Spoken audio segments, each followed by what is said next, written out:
1999 വിദേശ നാണയ വിനിമയ നിയമത്തിൻ്റെയും 2002 കള്ളപ്പണ നിരോധന നിയമത്തിൻ്റെയും അടിസ്ഥാനത്തിൽ രൂപീകരിക്കപ്പെട്ട കേന്ദ്ര അന്വേഷണ ഏജൻസിയാണ് എൻഫോഴ്സ്മെന്റ് ഡയറക്ടറേറ്റ്.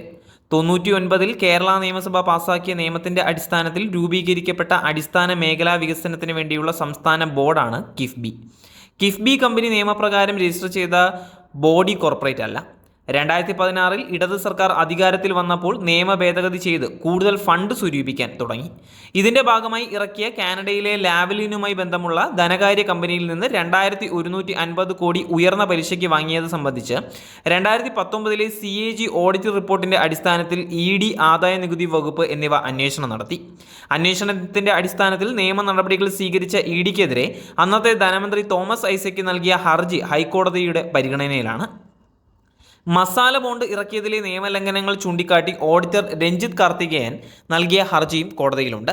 2024 പലിശ അടക്കം 3195 കോടി തിരിച്ചടച്ചു. ഇത് സംബന്ധിച്ച് EDയുടെ കണ്ടെത്തലിൻ്റെ അടിസ്ഥാനത്തിൽ ന്യൂഡൽഹി ആസ്ഥാനമായി പ്രവർത്തിക്കുന്ന adjudication special director Rajneesh Dev Barman Kerala മുഖ്യമന്ത്രിക്കും മുൻ ധനകാര്യ മന്ത്രി തോമസ് ഐസക്കിനും കിഫ്ബി CEO KM എബ്രഹാമിനും 2025 നവംബർ 12 കാരണം കാണിക്കൽ നോട്ടീസ് നൽകി.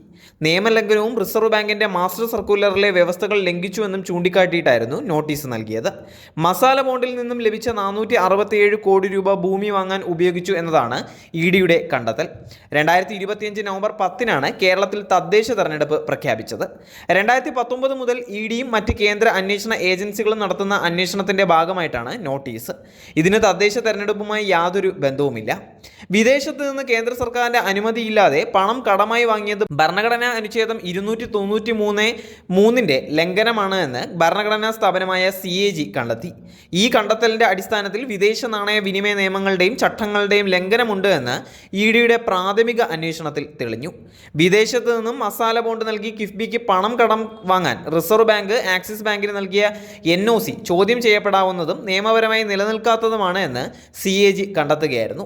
15ാം ധനകാര്യ കമ്മീഷൻ പാർലമെന്റിൽ അവതരിപ്പിച്ച റിപ്പോർട്ടിൽ കിഫ്ബിയുടെ നിയമലംഘനങ്ങൾ തടയേണ്ടതാണ് എന്നും ഇത് മറ്റ് സംസ്ഥാനങ്ങൾ ആവർത്തിച്ചാൽ രാജ്യത്തിന്റെ സാമ്പത്തിക സുരക്ഷ അപകടത്തിലാകുമെന്നും മുന്നറിയിപ്പ് നൽകി. ബജറ്റിന് പുറത്ത് കേന്ദ്ര അനുമതിയില്ലാതെ വിദേശത്ത് നിന്നും പണം കടമെടുക്കുന്നത് അനുവദിക്കാനാവില്ല. ഈ സാഹചര്യത്തിൽ കിഫ്ബിക്കെതിരെ നിയമ നടപടികൾ സ്വീകരിക്കാൻ EDയും മറ്റ് കേന്ദ്ര അന്വേഷണ ഏജൻസികളും ബാധ്യസ്ഥരാണ്. നിയമസഭ പാസാക്കിയ നിയമം മൂലം നിലവിൽ വന്ന കിൻഫ്രയുടെ ഉദ്ദേശ ലക്ഷ്യവും കിഫ്ബിയുടേത് തന്നെയാണ്. Kerala water authority, khadi board, housing board എന്നിവ പോലെ സംസ്ഥാന സർക്കാർ സ്ഥാപനം എന്നുള്ള നിലയിൽ കേരളത്തിൽ പ്രവർത്തിക്കുന്നതിനും അടിസ്ഥാന വികസനത്തിനായി രാജ്യത്തിനകത്ത് നിന്ന് പണം കണ്ടെത്തുന്നതിനും കിഫ്ബിക്ക് നിയമ തടസ്സമില്ല. എന്നാൽ വിദേശത്ത് നിന്ന് പണം കടമായി വാങ്ങണമെങ്കിൽ കേന്ദ്ര സർക്കാരിൻ്റെയും റിസർവ് ബാങ്കിൻ്റെയും മുൻകൂട്ടിയുള്ള അനുമതി വേണം. മസാല ബോണ്ടിൻ്റെ കാര്യത്തിൽ അത് വാങ്ങിയില്ല എന്നുള്ളതാണ് CAGയുടെ കണ്ടെത്തൽ. 2019 മെയ് 17 ലണ്ടൻ സ്റ്റോക്ക് എക്സ്ചേഞ്ചിൽ മസാല ബോണ്ട് ലിസ്റ്റ് ചെയ്ത മുഖ്യമന്ത്രിയുടെ നടപടി നിയമലംഘനമാണ്. സിംഗപ്പൂർ സ്റ്റോക്ക് എക്സ്ചേഞ്ചിലും നിയമവിരുദ്ധമായി ലിസ്റ്റ് ചെയ്തു.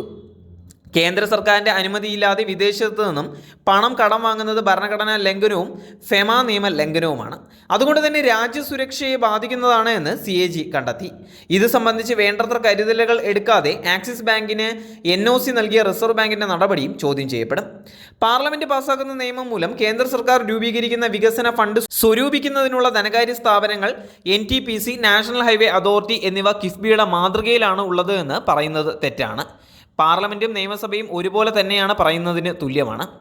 കേന്ദ്ര സർക്കാരിൻ്റെ അനുമതിയില്ലാതെ വിദേശത്ത് നിന്നും പണം കടം വാങ്ങുന്നതിനുള്ള ഒരു സ്ഥാപനത്തിനായി നിയമനിർമ്മാണം നടത്താൻ കേരള നിയമസഭയ്ക്കും സർക്കാരിനും അധികാരമില്ല.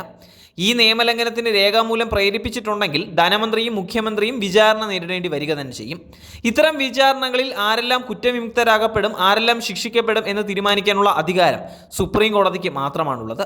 കുറ്റം ആരോപിക്കപ്പെട്ട മുഖ്യമന്ത്രിയും മുൻ ധനമന്ത്രിയും കുറ്റവിമുക്തരാകുന്നതിനുള്ള നടപടികൾ സ്വീകരിക്കുകയാണ് വേണ്ടത്.